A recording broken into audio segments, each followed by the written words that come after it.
protagónica en el metabolismo de la glucosa, pero también lo hace con la misma importancia y especial de la insulina en el metabolismo de los lípidos y de las proteínas.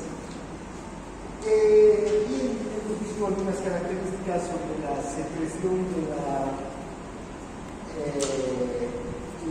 síntesis en realidad y la secreción de la insulina, ¿no? Y también cómo actúa sobre sus receptores en las células diana, la insulina sensible. Bien, entonces ahora hablaremos de los efectos de la insulina sobre el metabolismo de los hidratos de carbono. Inmediatamente después de que comemos, el intestino empieza a absorber glucosa. Ya hemos visto el proceso de digestión de los hidratos de carbono, ¿no? Digestivo. Hemos visto cómo los hidratos de carbono terminan prácticamente todos convertidos a glucosa. Esta glucosa se absorbe en el intestino y pasa a la sangre y aumenta la concentración de la glucosa en la sangre. Realmente podríamos decir que la glucosa está entre 80 y 100 miligramos por decilitro en ayunas, pero inmediatamente después de una comida puede llegar hasta 120, 140 miligramos por decilitro. Ese incremento de la glicemia en la sangre va a estimular al páncreas a que produzca insulina. Un estímulo para la producción de insulina entonces es la hiperglicemia, cuando la glucosa está alta. Inmediatamente la insulina entonces sale de la célula beta y se dirige a las células donde tiene efectos. ¿Y qué hace? Vean, contribuye a la captación rápida de la glucosa por estas células, ¿no? A medida que estas células capten glucosa, la glucosa que está abundante, que está elevada en el plasma, pasa a las células con facilidad, que es la insulina, la que va a producir esa rápida captación. Además, va a activar mecanismos metabólicos para que las células que han captado glucosa la aprovechen, ¿no? La conviertan en ATP, primero a través de la glucólisis, de la glucólisis, el ciclo de Krebs, la fosforilación oxidativa y finalmente la producción de ATP. La glucosa que sobra, si hay una glucosa sobrante, va a ser almacenada, ya sea en los músculos o en el hígado, como glucógeno. Y si todavía sobra más glucosa, si hemos comido muchos ácidos o hidratos de carbono, esos hidratos de carbono en exceso se van a las células grasas que llevan al hígado, ahí se van a convertir en ácidos grasos, y luego a las células grasas donde se van a almacenar como triglicéridos. Entonces, nuestro organismo no desaprovecha nada de la glucosa que comemos. Por eso hay gente que pregunta, yo no sé por qué engordo eso, ¿no? ¿Por qué engordo? Come mucho más de lo que utiliza, ¿no? La energía. Porque el organismo no va a desechar, en el intestino se va a absorber toda la glucosa que hemos comido. Casi nada de glucosa se elimina con las heces fecales, toda la glucosa se va a absorber. Y una vez que está en la sangre, o va como glucógeno o como grasa, ¿no? Bien, ese es en general, digamos, lo que hace la glucosa. Ahora,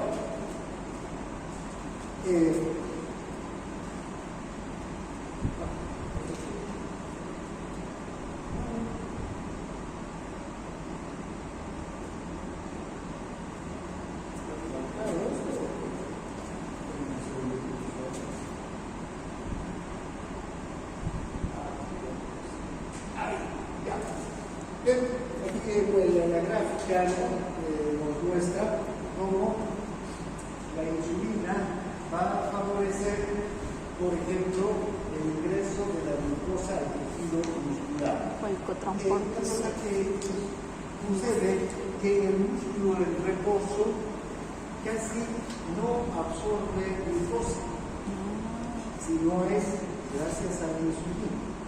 el músculo en reposo necesita de la insulina para que ingrese la glucosa al interior del músculo. Podríamos ver este músculo en reposo, esta línea verde es sin insulina y esta otra es con insulina. Podemos observar cómo la concentración intracelular de la glucosa aumenta enormemente gracias a la presencia de la insulina en el músculo. Ahora, una característica que tiene el músculo es que cuando el músculo está en actividad, no necesita de la insulina. El propio ejercicio, el propio movimiento muscular moviliza los transportadores, los GLUT4, para que estos GLUT4 se dirijan hacia la membrana celular y empiecen a ingresar glucosa al músculo. Por otro lado, el músculo, y en general todos los músculos, priorizan a los ácidos grasos como fuente de energía. Entonces, cuando la glucosa ingresa en gran cantidad al interior del músculo, esta glucosa también se transforma en glucógeno. Mucha de la glucosa va a ser utilizada por el músculo, en especial en el movimiento, en la actividad corta, rápida del músculo. Pero la mayor parte va a ser convertido en glucógeno para que después, más tarde, cuando no haya sustratos energéticos, el músculo utilice esa glucosa, degrada el glucógeno y lo convierte en glucosa. Por otro lado, el principal almacén de glucógeno que tenemos en el organismo para el resto de las células es el hígado. La glucosa que entra al músculo y se convierte en glucógeno solamente es aprovechado por el músculo. Ese glucógeno no va a degradarse para que salga esa glucosa hacia otras células, se queda en el músculo. ¿Ya? El glucógeno que sirve de almacén para todo el resto de las células del organismo es el hígado. Entonces el hígado va a realmente captar una gran cantidad de glucosa durante la hiperglicemia, cuando hay una concentración alta de glucosa, el hígado capta esta glucosa y la almacena como glucógeno. Luego, en los periodos entre las comidas o los periodos de ayunos, cuando no estamos comiendo, esa glucosa es liberada desde el depósito de glucógeno, ¿no? ¿Cómo hace esto? ¿Qué mecanismos bioquímicos se van a producir? Para empezar, la insulina va a inactivar a la fosforilasa. Esta fosforilasa es la que va a degradar el glucógeno hasta convertirlo en glucosa. Entonces, inactivada esta fosforilasa, no hay forma de que el glucógeno se degrade, se conserva entonces el glucógeno que está ahí. Y al contrario, lo que va a hacer es incrementar la actividad de la glucosinasa. Esta glucosinasa es la que empieza con el proceso de la metabolización de la glucosa en el hígado, la convierte en glucosa 6-fosfato. Esa glucosa 6-fosfato o ingresa a la glucólisis o, si no, también a la glucogenogénesis, ¿no? A la formación de glucógeno. Entonces, esta glucosinasa es activada por la insulina. La acción de esta enzima se ve favorecida gracias a la glucosinasa. Pero además hay la glucógeno sintetasa que también es activada por la insulina. Entonces, estas dos enzimas van a favorecer que el exceso de la glucosa sea convertido en glucógeno, ¿no? Bien, aquí podemos observar en este esquema lo que acabamos de decir. La glucosa de la sangre llega y esta glucosinasa es activada por la insulina. Y esta fosforilasa más bien es inhibida. Y además va a activar todo este mecanismo, el fosfato de glucosa, la va a activar para que la glucosa 1 fosfato se convierta en Glucógeno. Esta fosfatasa también va a estar dividida, porque esta fosfatasa es la que va a convertir después en la glucosa 6-fosfato en glucosa para que salga del hígado, ¿no? Ese es el proceso inverso. Eso es cuando se produce la degradación del glucógeno. Con ausencia de insulina, cuando no hay insulina y ha disminuido la concentración de glucosa en la sangre, esta glucosinasa se inactiva. Esta fosforilasa se activa y esta fosfatasa también se van a activar. De tal suerte que el glucógeno se va a degradar hasta convertirse en glucosa y ser liberado hacia la circulación. Entonces, son dos mecanismos que se producen, uno en presencia de la insulina y el otro en ausencia de la insulina, ¿no?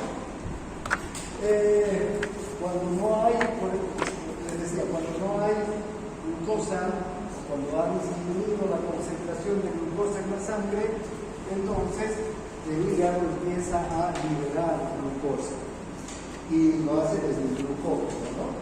Entonces, la parte de la insulina activa la fosforilasa y se activa la glucosa fosfatasa para que cuando no hay el glucógeno se convierta en glucosa y luego esa glucosa difunda hacia la sangre.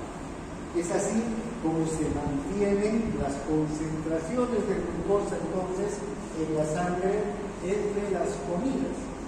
Ahora, este proceso no es no dura todo el tiempo, ¿no? ¿Qué sucede, por ejemplo, si se acaba el glucógeno hepático? ¿Qué va a ocurrir? Las proteínas. Movilización de las grasas. Las proteínas. Las grasas por una parte, ¿y qué más? Las proteínas. Para mantener la concentración de glucosa en la sangre. Se va a producir la gluconeogénesis, ¿no? Entonces ya empiezan a movilizarse aminoácidos hacia el hígado para que el hígado los convierta en glucosa. Ahí va a intervenir el glucágeno, lo vamos a ver enseguida. Y entonces, gracias a eso, se sigue manteniendo la concentración de glucosa dentro de los valores normales, basales, a fin de que las células cerebrales en especial reciban la suficiente cantidad de glucosa para su funcionamiento.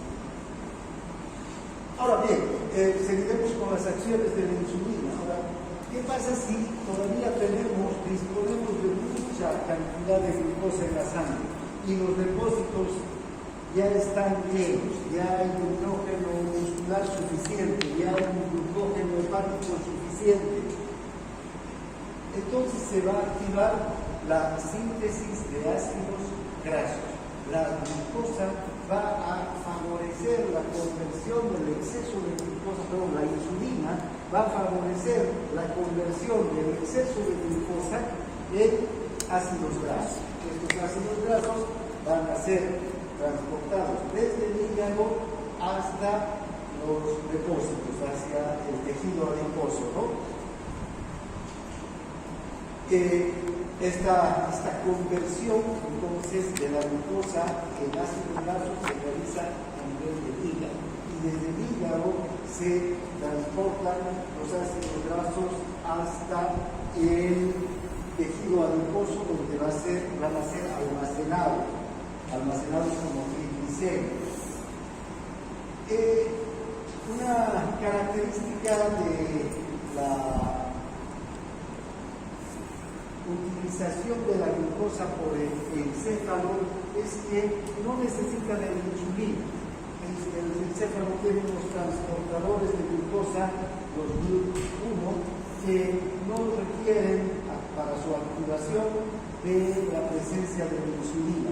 Entonces el cerebro permanentemente está recibiendo glucosa de acuerdo a sus necesidades, independientemente de la concentración de la insulina.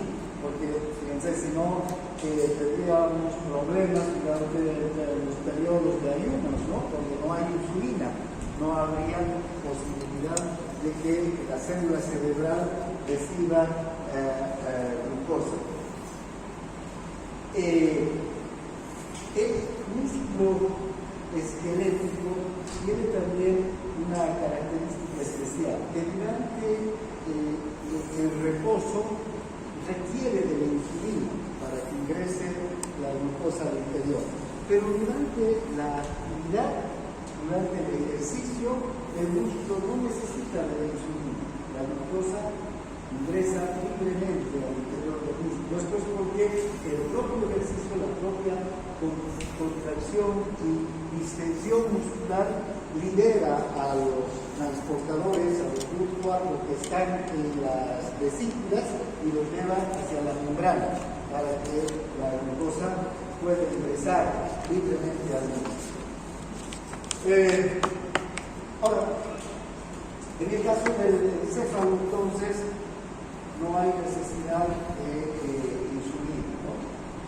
Esta situación es esencial para que el encéfalo pueda disponer de la cantidad de glucosa que necesita independientemente de la ingesta de los alimentos. Cuando hay una hiperglicemia, el encéfalo igual recibe glucosa. Cuando hay periodos de ayuno, igual el encéfalo está recibiendo glucosa, a no ser que se acabe la glucosa. Cuando hay una hipoglicemia, ahí sí el encéfalo empieza a sufrir, ¿no? Bien, entonces la insulina no va a tener mayor acción sobre las células encefálicas. Ahora, ¿cuál es el efecto de la insulina sobre el metabolismo de las grasas? Acabamos de decir que la insulina favorece la conversión de los hidratos de carbono en grasas y también favorece su almacenamiento, ¿no? Ahora, entonces la insulina también tiene una acción directa sobre el metabolismo de las grasas.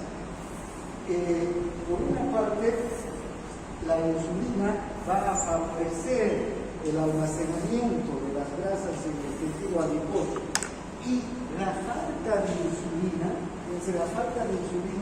puede producir una arteriosclerosis. Esto no una falta de insulina aguda como ocurre en los periodos de ayuno, sino en el paciente diabético una falta de insulina crónica por periodos largos de tiempo va a producir entonces un deterioro en el metabolismo de las grasas y puede conducir a una arteriosclerosis. De hecho, los pacientes diabéticos sufren además de arteriosclerosis, de depósitos de colesterol, porque la insulina no metaboliza la ausencia de insulina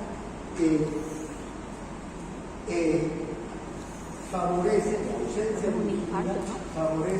concentraciones altas de fosfolípidos, de colesterol y de ácidos grasos en la sangre. Y entonces esta arteriosclerosis se debe a esas concentraciones altas de ácidos grasos, de colesterol y de fosfolípidos. Vean, ahora, por una parte la insulina va a favorecer la síntesis y el depósito de los lípidos, aumenta la utilización de la glucosa y disminuye la utilización de las grasas. Una cosa que hace la insulina, por ejemplo, es inhibir a las enzimas que degradan los triglicéridos y los convierten a ácidos grasos en el tejido hepático. Esto es lo que hace entonces ahorrar grasa. Por otro lado, en el hígado facilita la síntesis de ácidos grasos. Entonces, estos dos mecanismos, ahorrar grasa, evitar que la grasa del hígado, la grasa del tejido hepático se hidrolice y se libere, es una acción de la insulina. Conserva entonces, ahorra grasa. Y por otro lado, en el hígado lo que hace es sintetizar ácidos grasos, producir más ácidos grasos, ¿no? Esta síntesis de ácidos grasos va a tener lugar a nivel de los hepatocitos. Ahí llega la glucosa y en los hepatocitos se sintetizan los ácidos grasos. Luego los ácidos grasos son liberados y varias lipoproteínas transportan a los ácidos grasos a través de la sangre hacia las fuentes de depósito, hacia los lugares de depósito, ¿no? La insulina entonces favorece el depósito de los lípidos. La insulina acelera el transporte de glucosa a los hepatocitos. En los hepatocitos, la glucosa se va a transformar en glucógeno. Pero estas fuentes de glucógeno se llenan rápidamente. Y si hemos comido demasiados hidratos de carbono, todavía hay hidratos de carbono sobrantes, ¿no? Esa glucosa adicional se va a, en el mismo hepatocito, transformar en grasa. Primero, lo que hace es degradarse a ácido pirúvico, luego a acetílico A, y luego se va a activar la síntesis de los ácidos grasos a través de esta conversión de acetílico A, gracias a esta acetílico A carboxilasa, en malonilco A. Y se ha visto en bioquímica, el malonilco A es el intermediario, ¿no? Ya para la síntesis de los ácidos grasos. Entonces, este proceso de conversión de la glucosa en malonilco A y del malonilco A ácidos grasos se produce en el hígado. Una vez que se convierten ya los ácidos grasos en el hígado, estos van a ser liberados y transportados hacia las células, ¿no? Todo este proceso se va a dar a nivel de hígado. Así que es un apellido electroquímico. Finalmente, la insulina favorece el almacenamiento de la grasa, esta grasa que se ha formado en el hígado y que ha sido transportada por las lipoproteínas, tiene que almacenarse.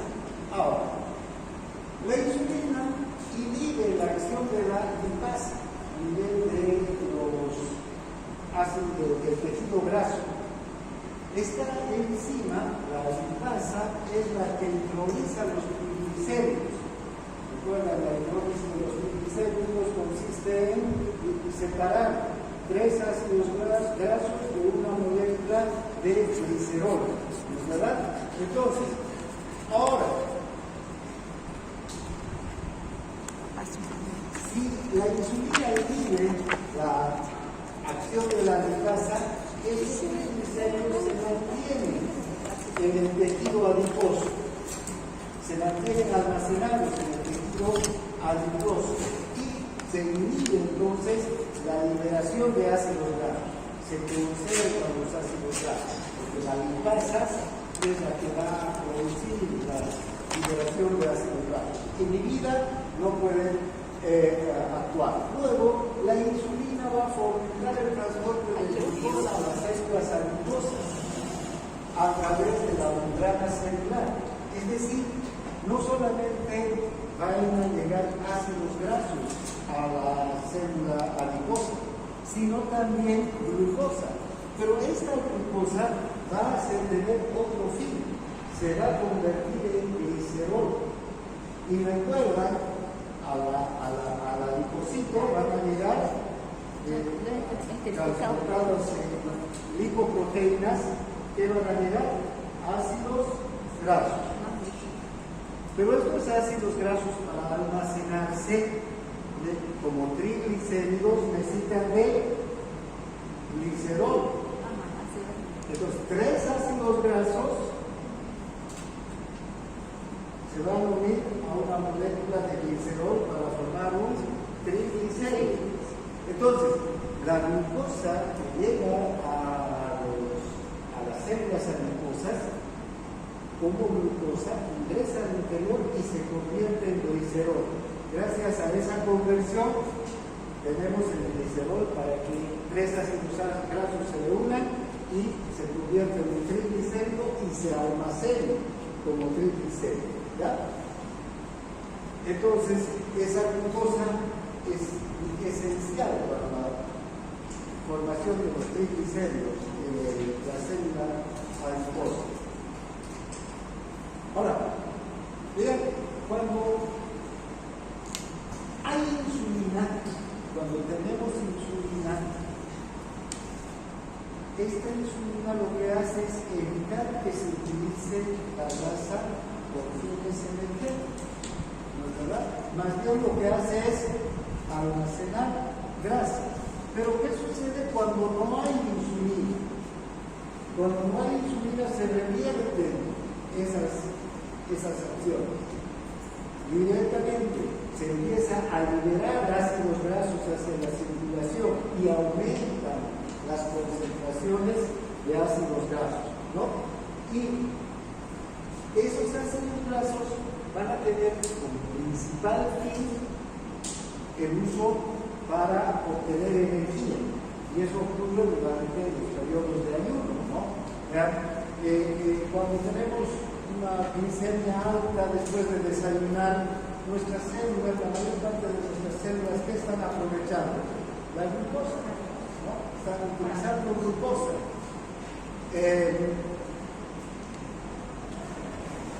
Cuando se acaba la glucosa, cuando la glicemia, es decir, sube a 140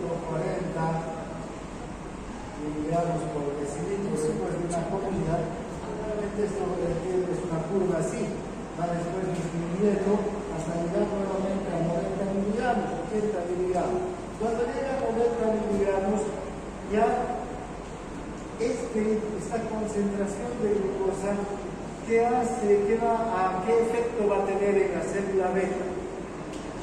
Va a disminuir la secreción de insulina, ¿no? La célula beta ya no va a producir insulina, o va a producir muy poca cantidad de insulina. Entonces, ya no hay poca glucosa, hay poca insulina. Esta glucosa que hay en la sangre, ¿para quién va a ser? Para el cerebro. Se va a priorizar para el cerebro. Y entonces, en ese momento, estos ácidos grasos que estaban almacenados, recuerdan, van a empezar a ser liberados hacia la circulación. Van a empezar a aumentar, a salir los ácidos grasos hacia la circulación. Entonces, ¿qué va a ocurrir si no hay insulina aquí? Esta enzima que estaba inhibida, la lipasa, va a ser activada. ¿Y qué hace la lipasa? Hidroliza al triglicérido, convierte un triglicérido en una molécula de glicerol y tres ácidos grasos. Los va a separar y estos ácidos grasos van a salir hacia la circulación, ¿no es verdad? Entonces, aquí esta enzima, la lipasa, se va a activar y van a ocurrir fenómenos contrarios a los que ocurrían durante la presencia de la insulina. Se hidrolizan los triglicéridos y aumentan las concentraciones plasmáticas de ácidos grasos, ¿no?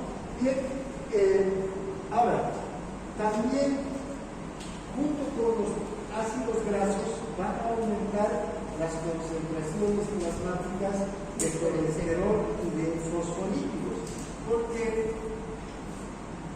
junto con todos esos ácidos grasos que están en exceso, van a empezar a subir el colesterol o los fosfolípidos, que también van a ser, y en especial los fosfolípidos, utilizados con fines energéticos. Pero esto es favorable, esto es bueno, cuando los periodos en los que no hay insulina son cortos, ¿no? ¿Cuáles son los periodos cortos en los que no hay insulina? Entre las comidas, generalmente. Vean, nosotros hemos desayunado esta mañana a las 7 de la mañana. un desayuno abundante, un desayuno. Ha subido la glicemia hasta 140 miligramos por decilitro después de la ingesta de nuestro desayuno. Luego va a bajar. ¿Cuánto dura esta presencia, digamos, nuestra concentración alta de glucosa? Alrededor de unas 2 horas. 2 horas después ya la glicemia nuevamente desciende, ¿no? Y se va acercando a los niveles basales. Bien, en estos periodos, hasta que voy a volver a voy a almorzar a las 12 y otra vez no nada, ¿no? Más o menos aquí, otra vez voy a llegar a 140 miligramos por decilitro, ¿no? En estos periodos, entonces, no hay insulina, hay poca insulina. Y entonces ocurren estos efectos de liberarse las grasas, de aumentar, ¿no?, la circulación de colesterol, de fosfolípidos, con fines energéticos. Bien. Ahora, ¿qué ocurre, sin embargo, cuando este problema de falta de insulina, la falta de insulina es permanente, como en la diabetes? Fíjense, si no hay insulina, entonces aquí estas sustancias, estos ácidos grasos, van a permanecer altos siempre. O sea, va a haber un exceso de ácidos grasos, un exceso de fosfolípidos y de colesterol en la sangre. Y nuestras células van a utilizar con mayor intensidad estos productos, en especial los ácidos grasos, porque no hay otra fuente energética. Fíjense, aunque hay glucosa, la glucosa está alta, pero no hay insulina. Y si no hay insulina, no hay cómo las células aprovechen la glucosa. Doctor, sus lipoproteínas como el LDH igual estarían mal, ¿no? Porque todas están elevadas, ¿no? LDH, claro, porque todas estas son las que transportan. Y formaría una aroma. Transportan. Las de baja densidad, por ejemplo, ¿qué transportan? Ácidos grasos, ¿verdad? Las de alta densidad, colesterol. Entonces, fíjense, todas están altas y la glucosa también está alta. Ahora,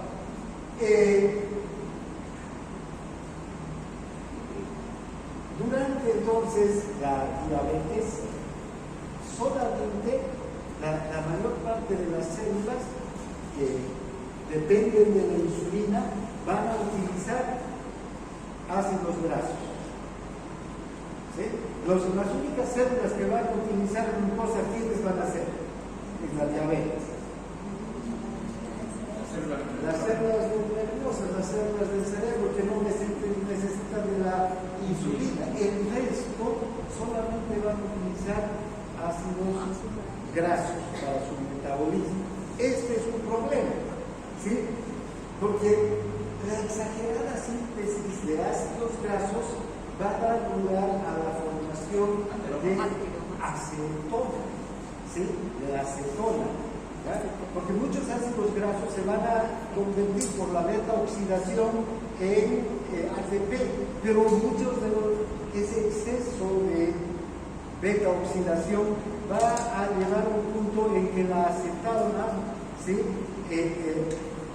se va a empezar a almacenar, se va a empezar a producir en exceso la acetona.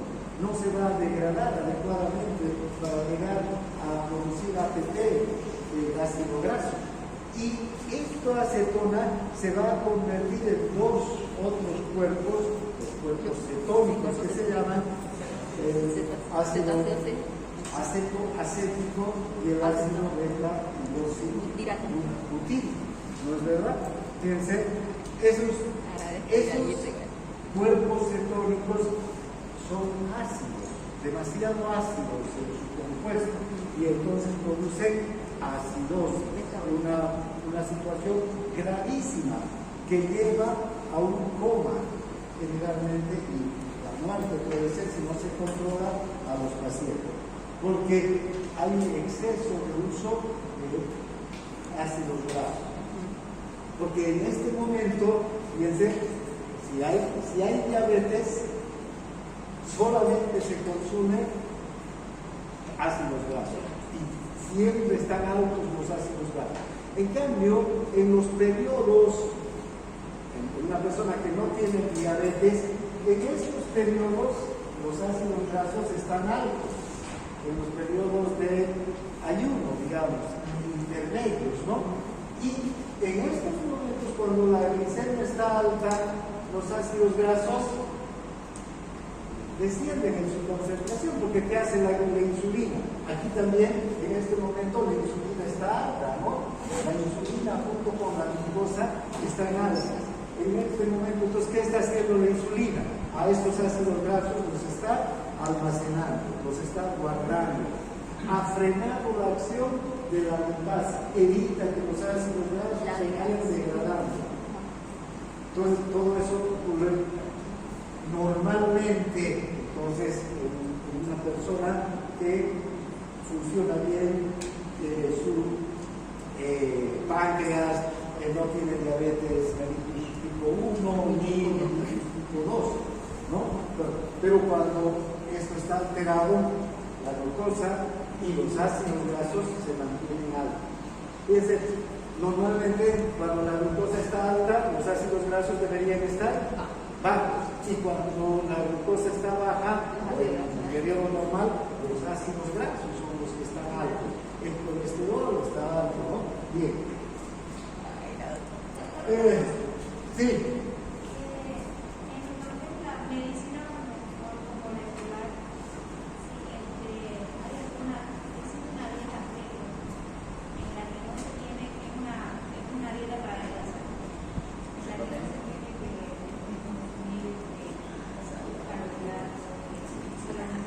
La dieta cetogénica. Proteínas y grasas, ¿no? ¿Quién hizo su PNL? ¿Mandas la otra? ¿Qué? No, sí, Lino. de hecho, ahora, hay esa dieta cetogénica es para adelgazar y para mantener, digamos, el organismo en condiciones de un peso estable, ideal, ¿no? Y saludable también. Sí, pero no es que no se consume cero hidratos de carbono, porque igual va a haber hidratos de carbono en esa dieta, aunque consumas puro grasa, puro proteínas, no vas a poder separar, sino que los carbohidratos que consumes junto con las carnes, con las grasas, etc., son carbohidratos más complejos. No son carbohidratos como los de los almidones. Los carbohidratos como el almidón, el azúcar, son carbohidratos que lo que hacen es subir rápidamente la glicemia. Aumentan rápidamente la glicemia. ¿Por qué? Porque son fácilmente absorbibles. En cambio, los carbohidratos más complejos tardan en ser absorbidos y aumentan más lentamente la glicemia. Pero igual hay un aumento de la glucosa. No es que no haya aumento de la glucosa, sino nunca habría secreción de insulina en esos pacientes si no consumieran nada de glucosa, ¿no? Ahora, hay una dieta, esta dieta cetogénica no tiene que ser, que yo sé, es que no tiene que ser estrictamente grasa y proteína, ¿no? Porque ya te digo, si no, no habría aumento, no habría liberación de insulina, ni disponibilidad de hidratos de carbono, porque los hidratos de carbono son útiles. Ahora, ¿en qué se basan estas dietas que hablan de una comida puramente cetogénica? Dicen que nuestros antiguos, digamos, antepasados, tenían unas dietas más parecidas a estas. No había azúcar, no había harinas. ¿Qué era lo que consumían? Los hidratos de carbono que los consumían eran directamente de la naturaleza y en mayor medida comían que proteínas y grasas. Además, hay una dieta del ayuno intermitente, no sé si han oído hablar de esa dieta también, que lo que también se plantea es que esas dietas eran las dietas de los primitivos, ¿no? ¿Por qué? Porque había días que nuestros antepasados no comían, 2 o 3 días hasta que conseguían cazaban un animal, compraban alguna comida, y entonces siempre estaban en periodos largos de ayuno, y eso favorecía el funcionamiento hepático, favorecía el funcionamiento del hígado, del páncreas, ¿no? Porque no se los saturaba como ahora de alimentos exageradamente hiperglicemiantes o que aumentan de manera muy rápida los ácidos grasos. Ahora, ¿qué hacemos? Tomamos desayuno, algo dulce, con mucho almidón, digamos, ¿no? No está terminando, hay personas que no están terminando de volver la glucosa a niveles basales, es decir, a media mañana ya te comen una salteña, comen un asadito, comen alguna cosa, también rápidamente, ¿no? Soda, o ponen alguna galleta, otra vez. No está terminando de volver la glicemia a niveles basales y otra vez ya almuerzo, y a media tarde, y a la noche, ¿no? Doctor, ¿eso puede producir una resistencia a la insulina? Bueno, eso es lo que va a producir, porque realmente, ¿por qué? Porque las personas obesas que tienen este tipo de alimentación son las que mayor resistencia a la insulina están produciendo. O sea, la diabetes mellitus tipo 2, que vamos a ver enseguida, vamos a hablar rápidamente de esto, pero la diabetes mellitus tipo 2 es una resistencia a la acción de la insulina, no es que no haya insulina. Hay alta insulina. Lo que pasa es que la célula parece ser en un punto entre, si se recuerda, el receptor de la insulina tiene 2 subunidades alfa, unidas por enlaces disulfuro a 2 subunidades beta, que atraviesan la membrana, y aquí hay las enzimas, ¿no? Las miosinasinasas. Estas a su vez van a activar al sustrato, al IRS, al sustrato del receptor de insulina. Parece ser que en algún punto entre el receptor, incluso las subunidades A, entre las subunidades alfa, las beta, las proteinsinasas o las IRS, en algún punto falla la conexión. Así de la nada. ¿Ya? Falla, así de la nada. Claro, falla. Entonces, aunque haya insulina, no hay la señalización hacia adentro. Eso puede ser congénito. Puede haber, hay unos pacientes que genéticamente tienen esta predisposición. Otras, fíjense, muchos estudian que la afinidad, o sea, cuando se une una hormona o un neurotransmisor al receptor, tiene que haber una afinidad química. Esta afinidad química puede fallar, ¿sí? Puede unirse la insulina al receptor, pero no produce el cambio de configuración de la proteína. Entonces no hay señalización. No se sabe muy bien, puede ser que varía además este problema entre los distintos pacientes. Algunos tengan problemas aquí, otros aquí, en la señalización intracelular. Pero ahí hay insulina en cantidad. La insulina está alta. De hecho, cuando a un paciente tipo mellitus tipo 1 se le hace un análisis de insulina, la insulina está 0. No hay insulina porque el páncreas de ese paciente no produce insulina. En cambio, el diabetes mellitus tipo 2, vemos la insulina y la insulina está alta. ¿No? Más bien, ¿Por qué? Porque el páncreas está nomás produciendo insulina.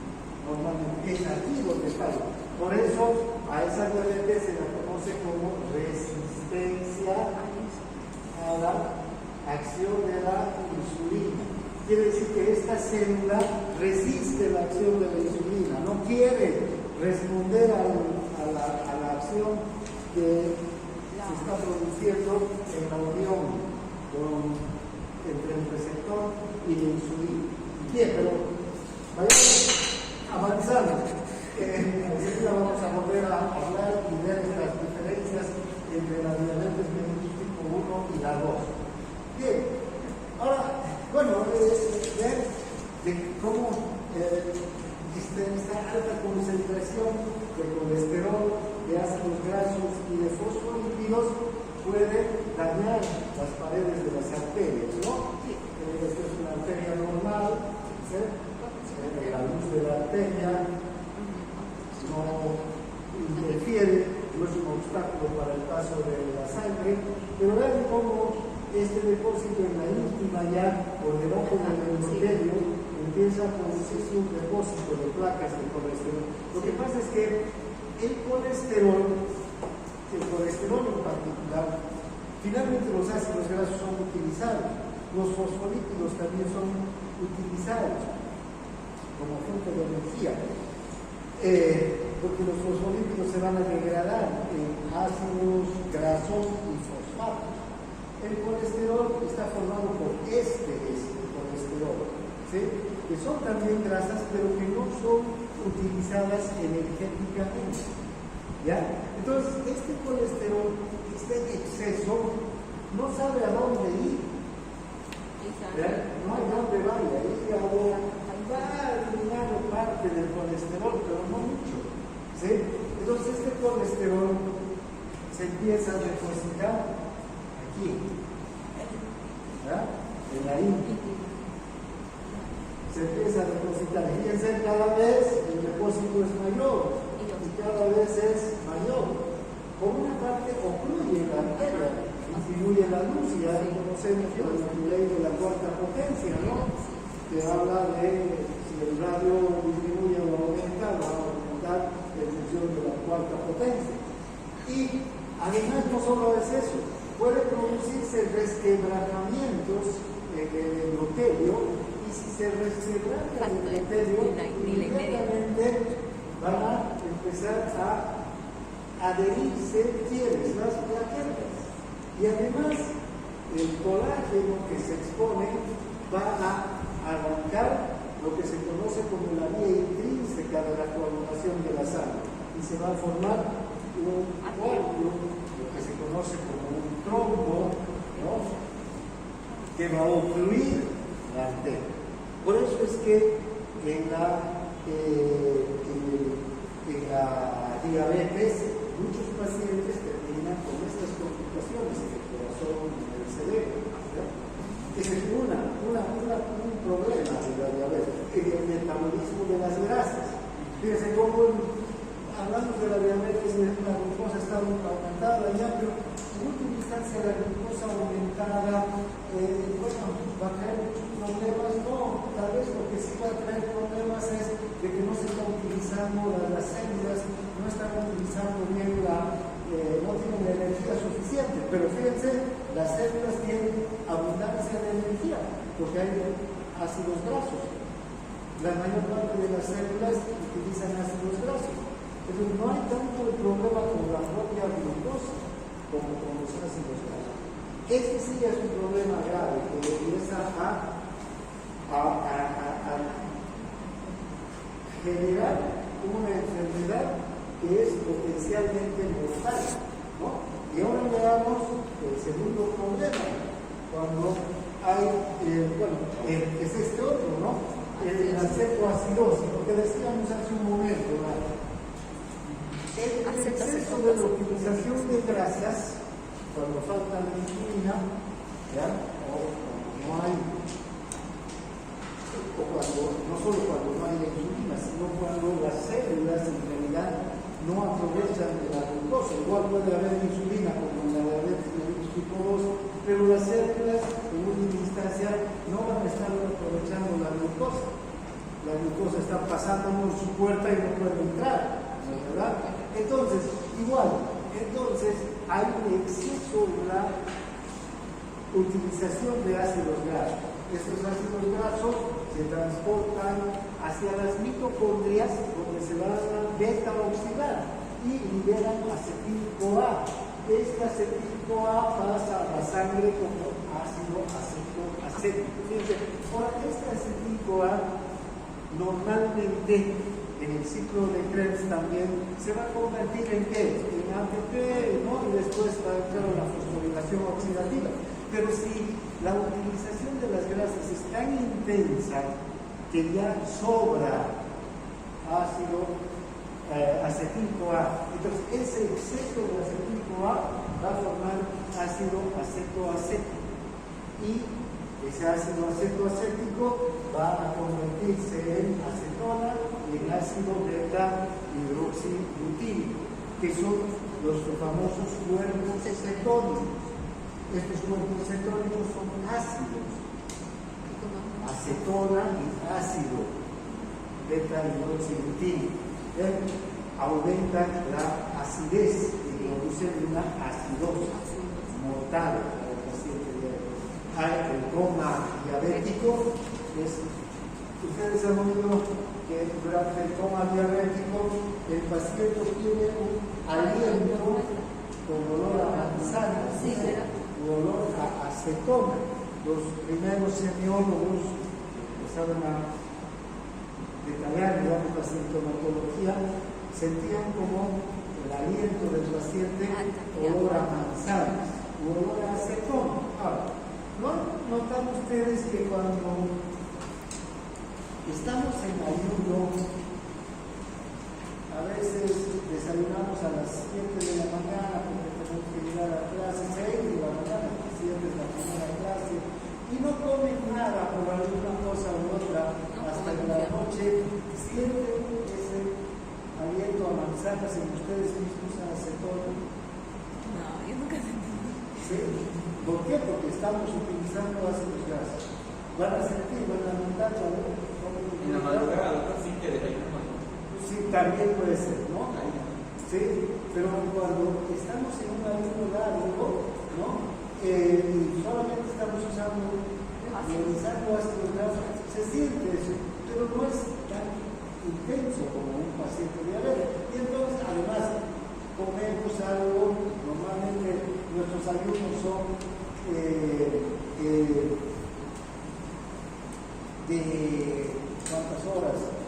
¿cuántas horas máximas has ayunado alguna vez? 2 horas. Que no hayas comido nada. Casi un día. Alguna vez, pues, ¿verdad? Porque en la mañana tomamos desayuno y no hemos podido, porque el examen, no sé qué, se da, ¿no? No hemos comido nada y terminamos con ese aliento avanzado. Esa es la acetona. Van a sentir ese olor ácido, gaseoso, es la acetona, en realidad. ¿Ya? Y que no va en un paciente que está ayunando, no pasa nada, digamos, ¿no? Pero periodos prolongados, tan largos, imagínense cómo es una enfermedad crónica como la diabetes, entonces eso puede dar un poco. ¿Ya?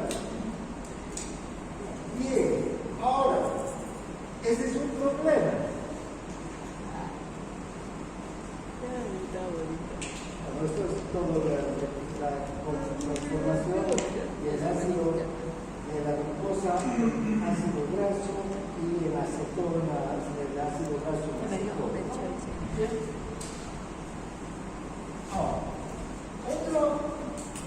Otra función importante de la insulina es su efecto en el metabolismo de las proteínas y en el crecimiento. La insulina también participa en el depósito de la síntesis de las proteínas. Cuando hay insulina, cuando la insulina está alta, fíjense, los ácidos grasos se movilizan hacia las células. Las células captan ácidos grasos. se activa la captación de aminoácidos. Los aminoácidos se movilizan hacia las células. Las células captan una gran cantidad de aminoácidos. ¿Para qué? Para convertirlas en proteínas. Entonces, la insulina activa y favorece la síntesis de proteínas.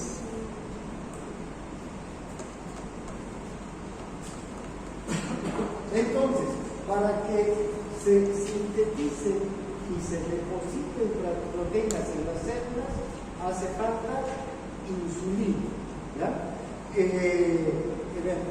Por ejemplo, para desarrollar una buena masa muscular, los músculos tienen una gran cantidad de proteínas, hace falta que el páncreas funcione bien, que haya insulina, ¿verdad?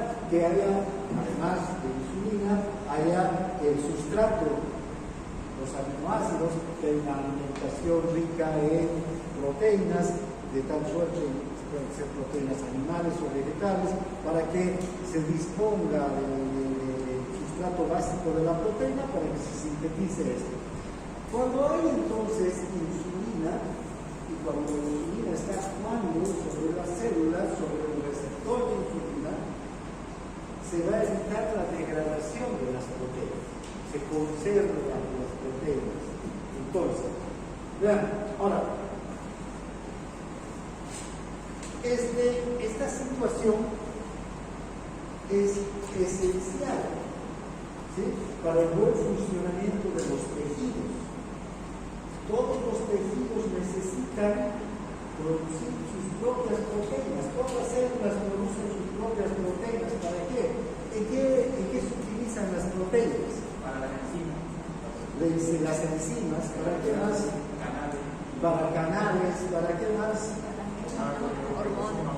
Para mantener las organelas y las paredes celulares en buenas condiciones. Fíjense, una célula que no sintetiza proteínas se empieza a deteriorar. ¿No? Es como una casa que nunca se le hace una reparación. ¿No? Se cae el techo, se rompen los vidrios, entonces no hay reparaciones dentro de esa casa. Y entonces se deteriora. Por eso es que en la diabetes también, ¿qué ocurre? Un deterioro generalizado de los tejidos. ¿Y cuáles son los tejidos que más sufren o más rápido manifiestan ese deterioro? Los vasos, las arterias, las venas, ¿no? Por eso es que las complicaciones mortales de la diabetes tienen que ver con derrames, ¿no?, con problemas en la circulación. Los problemas cardiocirculatorios son los que están más vinculados, los que más rápido se manifiestan. Pero no solamente hay problemas con las arterias y las venas, el tejido nervioso también. De hecho, hay una neuritis, ¿no es verdad?, diabética. Hay dolores neuríticos de la diabetes. La retina, ¿no? Los pacientes pueden quedar ciegos por la diabetes, empiezan a deteriorar los tejidos en general del organismo. ¿Ya? Entonces, ¿qué hace la insulina? Estimula el transporte de muchos aminoácidos al interior de la célula. Y fíjense, dentro de los aminoácidos esenciales, ¿cuáles son los aminoácidos esenciales? El triptófano, la lisina, treonina, histidina, arginina, metionina, valina, metionina, triptófano, lisina, ¿no? ¿Quiere ser? Hay un técnico que yo aprendí cuando estaba estudiando. Tres histólogos argentinos metieron en su barriga leucocitos fenicios y solo se limitaron a triturarlos.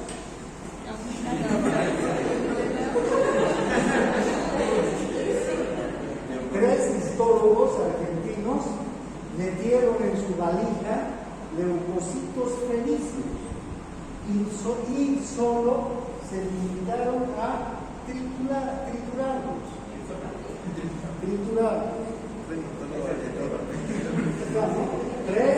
Tres treonina, histólogos, histurina, argentinos, arginina, metieron metionina en su valija, valina, leucocitos, leucina, fenicios, fenilalanina, y solo isoleucina.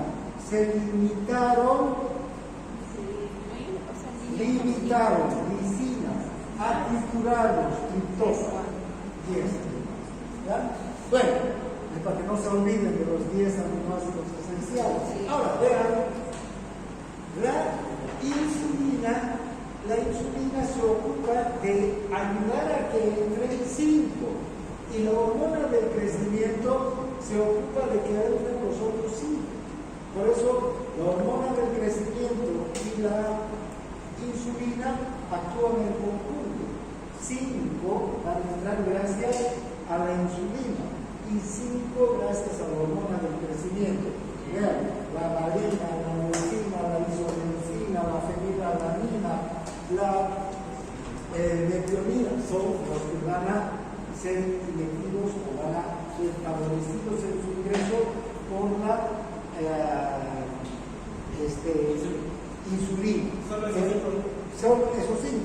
Y los otros 5 por la somatomenina C. Ahora, fíjense la importancia entonces de la insulina, ¿no? Para la síntesis de proteínas en todo el organismo. Entonces, ¿qué pasa en las células donde el receptor de la insulina no funciona? O que si no hay insulina. Entonces, el paciente diabético, en el caso del diabético, que el páncreas no produce, las células beta no producen, no hay insulina. Y en el diabético tipo 1 no hay insulina y la síntesis de proteínas se ve afectada. Y en el caso del diabético tipo 2, ¿dónde está el problema? En el receptor o en la célula misma, pero generalmente se está atribuyendo a problemas en la transmisión a nivel del receptor, ya sea con la afinidad con la insulina o en la propia estructura del receptor que empieza a transformarse. ¿Ya? Entonces, la insulina, entonces, vean, ayuda a que ingresen estos aminoácidos, por una parte. Por otra, aumenta la transducción del ARN para la síntesis de proteínas y activa la maquinaria ribosómica. Esta, la traducción, ¿dónde se da? La transcripción se da en el núcleo y la traducción en el ribosoma, del ARN mensajero al ribosoma, ¿no es verdad? Entonces, va a activar al ribosoma. Si no hay insulina, si el receptor de la insulina no responde, no hay, entonces, no hay para empezar los aminoácidos, pero también no hay una buena transcripción ni una buena traducción. ¿Ya? Acelera además la transmisión de determinadas secuencias génicas del ADN en los núcleos celulares, formando nuevas proteínas, las proteínas que requiera la célula. ¿Sí? La célula puede requerir algún tipo de proteína nueva que no está en el ADN, y la insulina, esta es una acción a más largo plazo. La insulina puede ayudar a modificar las secuencias génicas en el ADN, y esa es esa acción. Va a cambiar al ADN en alguna parte, ¿para qué? Para que la célula empiece a producir una proteína nueva, en caso de que sea necesario.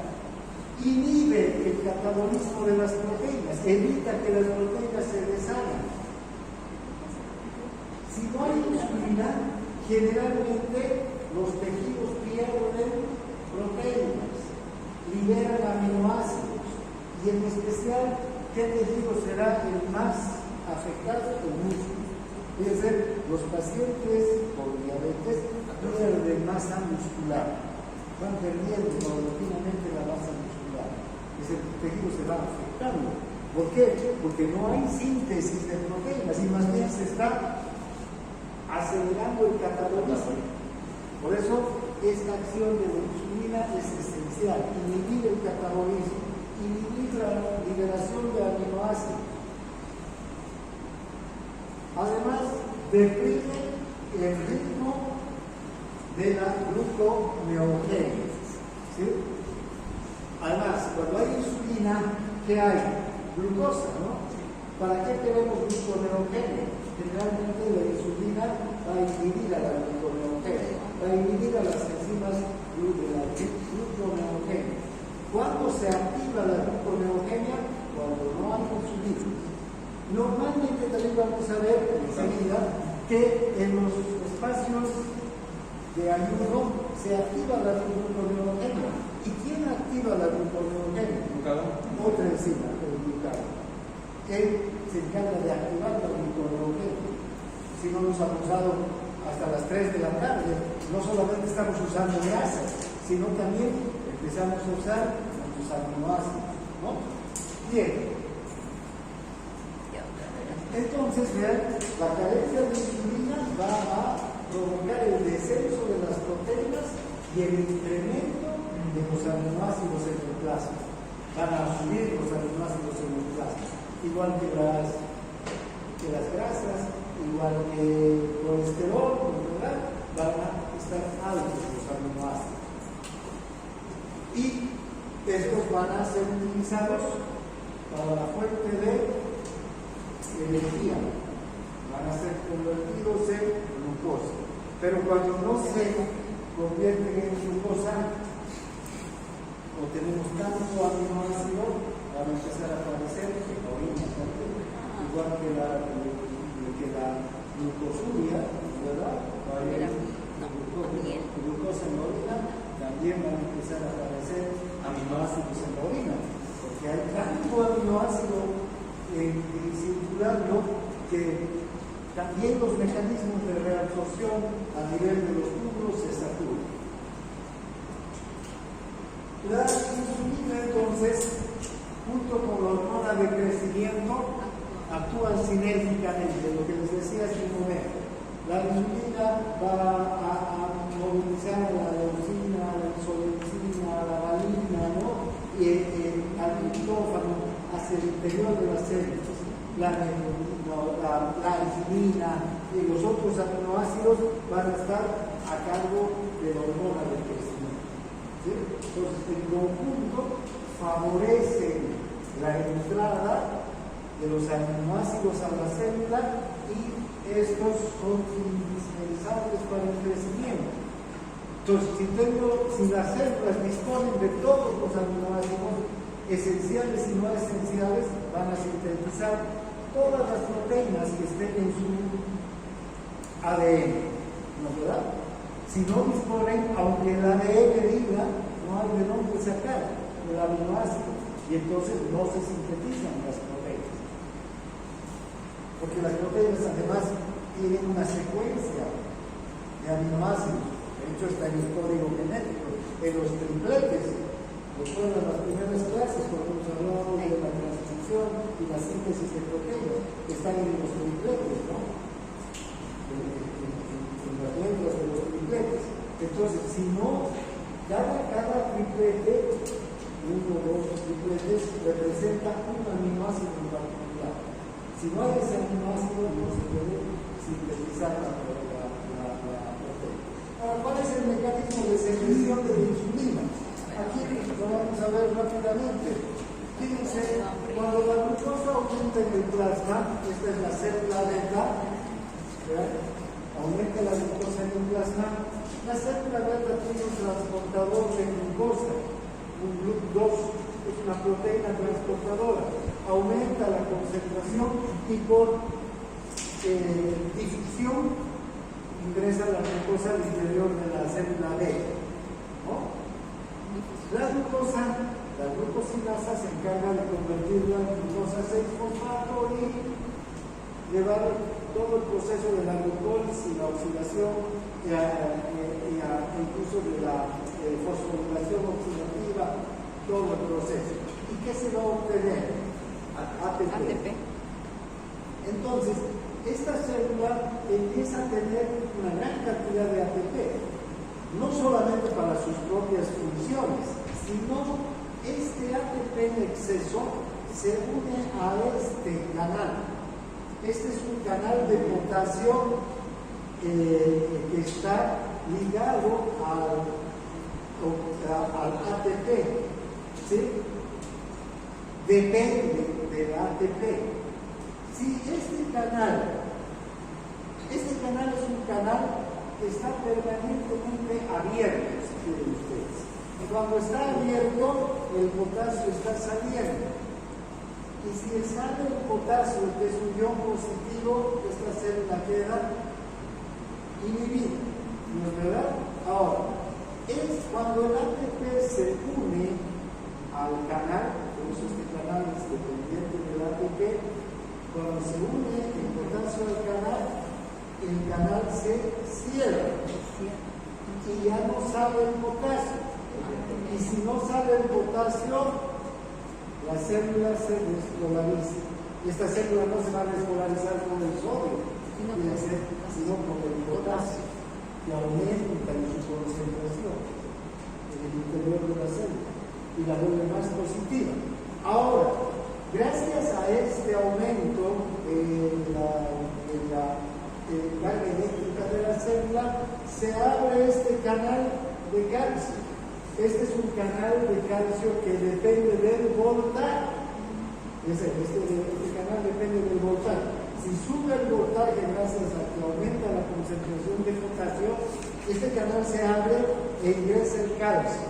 Y ya hemos visto la síntesis de insulina, ¿no? ¿Recuerdan? La proinsulina, la proinsulina que llega al aparato de Golgi, y el aparato de Golgi sufre la última escisión y se queda con un peso molecular de 5.800.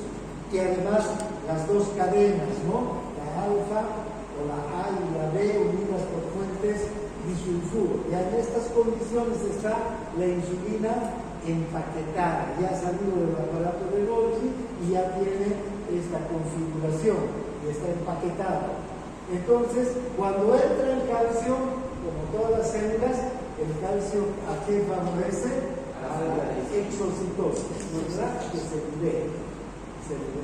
Ese es el mecanismo de liberación. Ya hemos visto el mecanismo de acción de las células. ¿Cuál es que controla entonces la secreción de insulina? Básicamente la glucosa, aunque también los aminoácidos pueden contribuir. Si hay un incremento de aminoácidos, puede haber un aumento en el control de la insulina. ¿Bien?